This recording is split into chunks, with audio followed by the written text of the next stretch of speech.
Bonjour à toutes et à tous, bienvenue à mes nouvelles abonnées. Donc aujourd'hui on va faire ensemble une petite page en utilisant la Modeling Paste. C'est une pâte texturée que je vous ai montré comment fabriquer vous-même il y a 2 semaines de ça. C'est dans la dernière vidéo en fait, juste avant de celle-ci.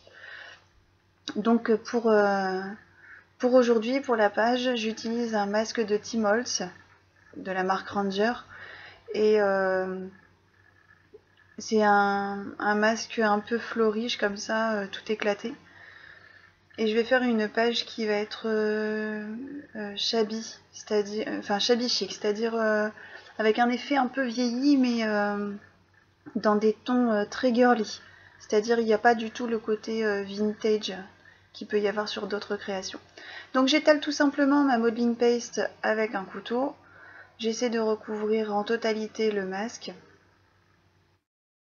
Ou le pochoir d'ailleurs. Je crois que quand on utilise la partie extérieure, on dit pochoir.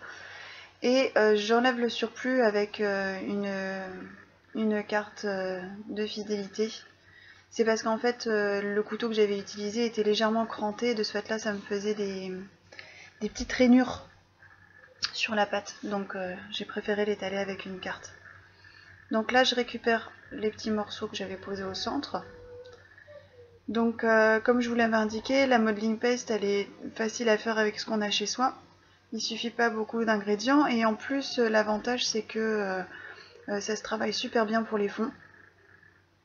Là j'ai quand même utilisé le pistolet à air chaud pour pouvoir la sécher, mais sinon c'est...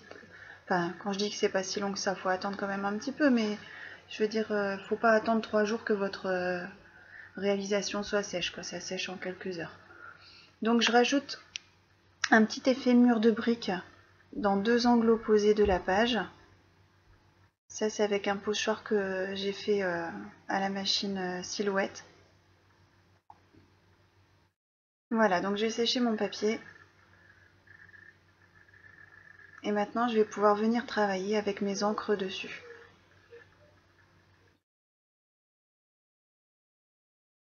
Donc j'ai pris 2 couleurs, j'ai pris un rose et un bleu. Donc je secoue bien les sprays parce que l'effet métallisé en fait a tendance à se concentrer dans le fond de la bouteille. Et pour bien diffuser et mélanger les encres entre elles, je vais vaporiser un petit peu d'eau en fait par-dessus mes encres.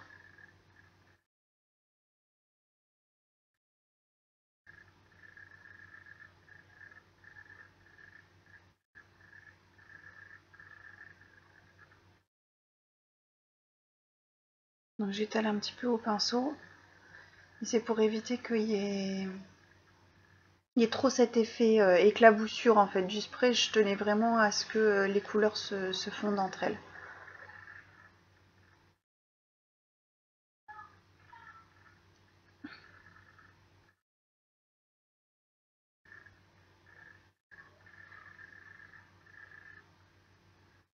Voilà.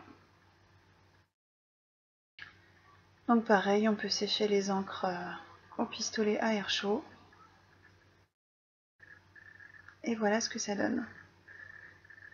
Donc en fait, je trouve que mon dessin qui a été fait à la modeling paste, c'est un tout petit peu perdu dans les encres.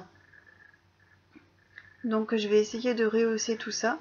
Donc je vais utiliser mon encre Distress Black Soot sur les bords de la page.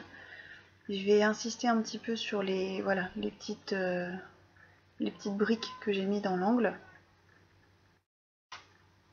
Alors pour celles qui se posent la question, c'est une encre qui est à base d'eau, les Distress.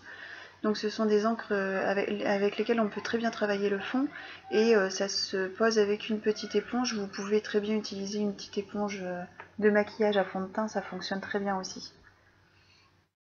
Et donc je vais prendre aussi un pad d'encre Brillance. Donc c'est la couleur Platinum Planet. Et en fait c'est un blanc nacré. Comme ça me permet de faire ressortir un petit peu mon dessin fait à la modeling paste. Donc je vais rehausser ma photo en la collant avec du double face mousse pour qu'elle puisse ressortir un petit peu. Et je vais commencer à décorer ma page. Donc là c'est une petite cage d'oiseaux et comme toute page Shabby qui se respecte, je veux mettre beaucoup de fleurs. Alors les fleurs c'est pas quelque chose que j'utilise souvent parce que j'ai 3 petits gars à la maison et que j'ai du mal à poser... Ça m'arrive de poser des fleurs sur des pages masculines mais je trouve que c'est quand même beaucoup plus compliqué. Donc là je vais me lâcher en fait, je vais utiliser pas mal de fleurs. Donc comme je trouvais que le bois de la cage était un peu foncé pour ma réalisation, je pose simplement un petit peu de peinture acrylique dessus pour blanchir un peu le bois.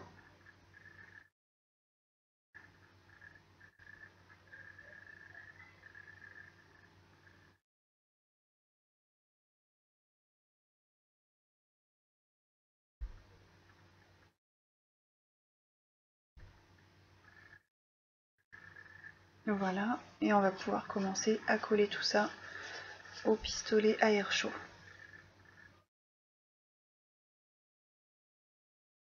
Alors pour celles qui débutent dans le scrapbooking et qui sont jeunes, surtout vous faites attention au pistolet à air chaud parce qu'on se brûle comme un rien avec ça.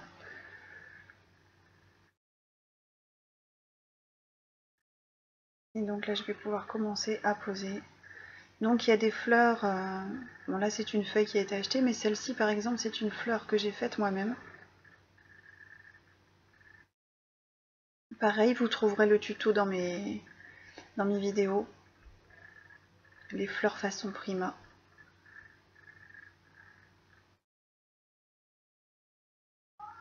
Donc je vais faire un petit cadre de fleurs pour entourer ma photo.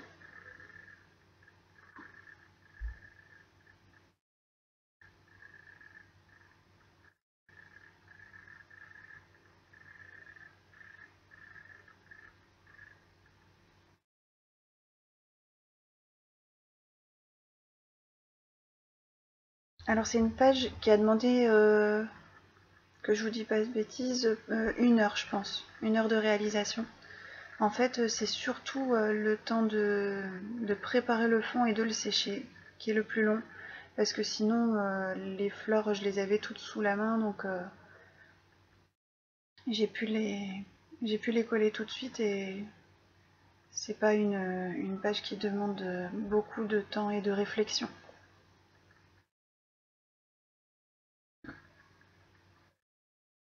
Donc pour les fleurs, je sais pas si vous voyez, mais je suis restée dans les tons de bleu et de rose avec de toutes petites touches de vert.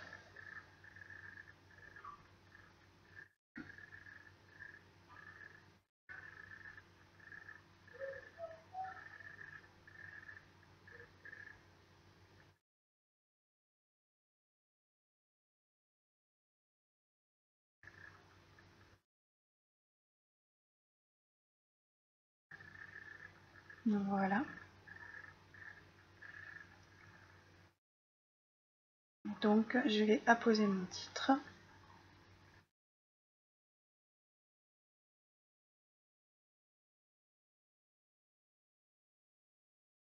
Le mot love, tout simplement. Donc c'est un titre qui est noir pailleté. Donc comme j'avais mis un peu de noir sur le pourtour de ma page, j'ai pris un titre noir. Je vais quand même rajouter quelques enamel dots maison. Pareil, pour voir le tuto, j'ai la vidéo sur ma chaîne.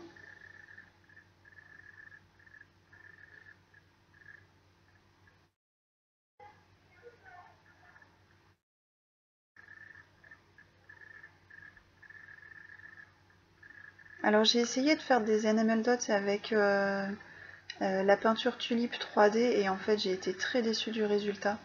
Parce que l'effet n'est pas du tout bombé, au contraire, ça s'aplatit un peu. Et après, une fois qu'elles sont sèches, en fait, elles se collent toutes entre elles. Donc je suis pas convaincue. Donc voilà, donc ma petite cage, pour pas qu'elle se balade dans le vide toute seule, je la suspends par une petite chaîne de strass pour pas perdre l'autre bout, hop, je le case à côté de la photo. Et ici, dans le bas à gauche, je vais mettre quelques fleurs pour habiller ce petit coin. Alors je suis désolée, je suis un petit peu hors cadre, hein, mais par rapport à la disposition de la caméra, c'est pas simple. Comme ça, vous voyez un peu mieux. J'espère que cette vidéo vous aura plu. N'oubliez pas, la créativité, c'est la clé. Je vous retrouve très bientôt pour une nouvelle vidéo. Bye!